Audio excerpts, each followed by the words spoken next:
India, with the Bay of Bengal on one side and thickly wooded Eastern Ghats on the other. This state is really famous for its ancient temples and monuments, as well as its many Indian traditional art forms.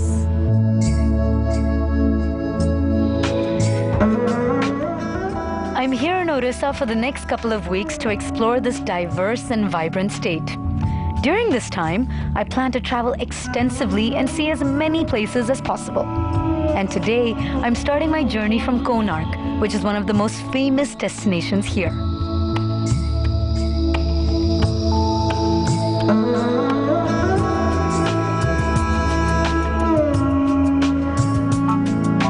I'm at the absolutely spectacular Sun Temple, which in many ways marks the grandest achievement of Odishan style of architecture and is now a UNESCO World Heritage Site. This temple is about 3 kilometers from the sea, but originally at one time the ocean almost came up to its base.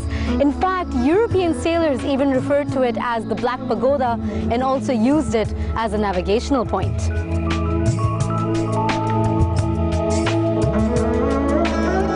Konark is named after its presiding deity, Kona meaning corner and Arka meaning sun, Konark meaning sun's corner. A pair of colossi, 2 lions, each rampant on a crouching elephant, originally guarded each of the 3 staircases of the porch. This pillared hall on a high platform is a detached structure that is generally believed to be a festive hall. The sculptures on the pillars depict a carnival of music and dance, which reflects the rhythms of life.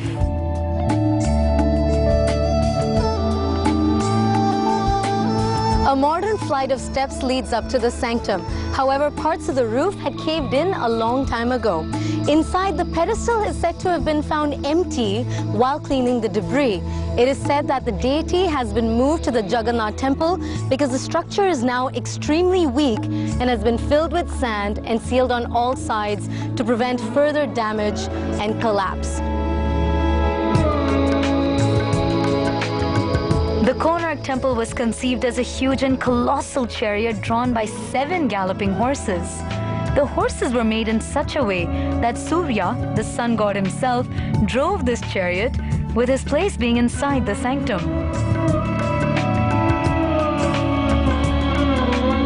Each horse represents a day of the week, and the 12 wheels arranged along the base of the temple represent the 12 months. The wheels on the eastern side of the temple also make effective sundials.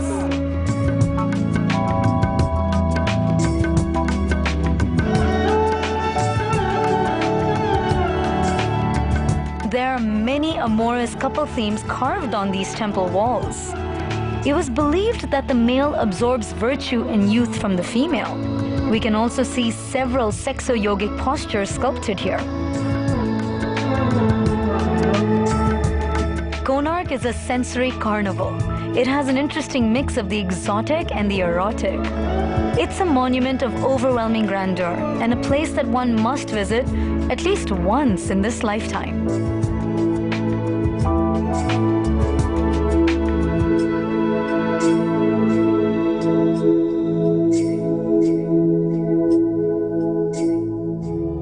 From here, I'm headed to Puri, which is about 35 kilometers away. Puri is considered to be one of the 4 most sacred pilgrimage spots for Hindus and has been so for centuries. Known to be the seat of Lord Jagannath, who is also known to be the Lord of the universe, Puri attracts millions of devotees around the year.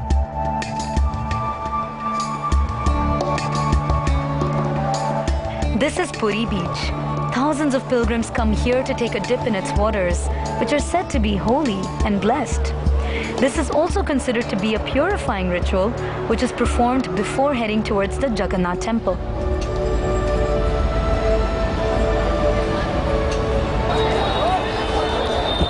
Jagannath Temple is the largest temple in the state, covering an area of over 10 acres. Within the compound is like a universe in itself. There are over 6,000 temple servitors, and the temple kitchen is one of the biggest in the world, serving over 10,000 people daily.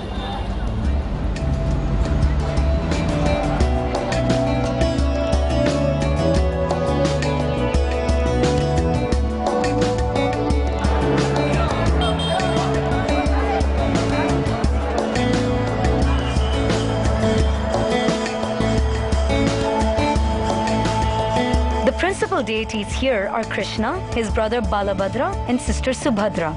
They're revered by millions of pilgrims who come to seek Lord Jagannath's blessings. In fact, the Mahaprasad, or the spiritual food, is first offered to Lord Jagannath and then to goddess Bimla.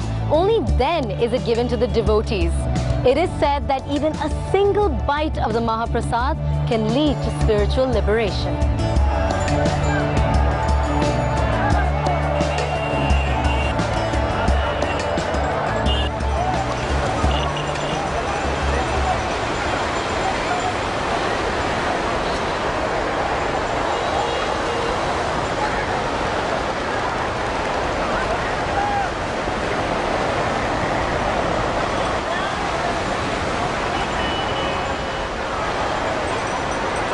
It's a beautiful evening on Puri Beach. A lot of families out here enjoying the sunset, taking camel rides, horse rides, playing with their children. There are fishermen coming in with their catch of the day. But all this you can pretty much find anywhere in India. What's really unusual on Puri Beach is that sculptors get together to turn this place into an open-air art gallery.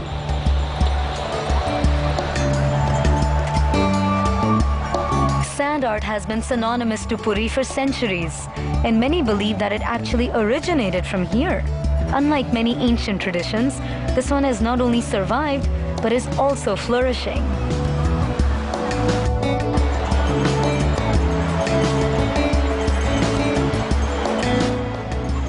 This beach has a really unique charm of its own. The mornings are completely sun-soaked in religious fervor, while the evenings have a really relaxed vibe. It's easy to just become a part of the crowd or find a spot to watch the waves as the sun goes down. Coming up is Raghurajpur, a lovely artisan's village, and a visit to one of Odisha's most beautiful beaches in Gopalpur.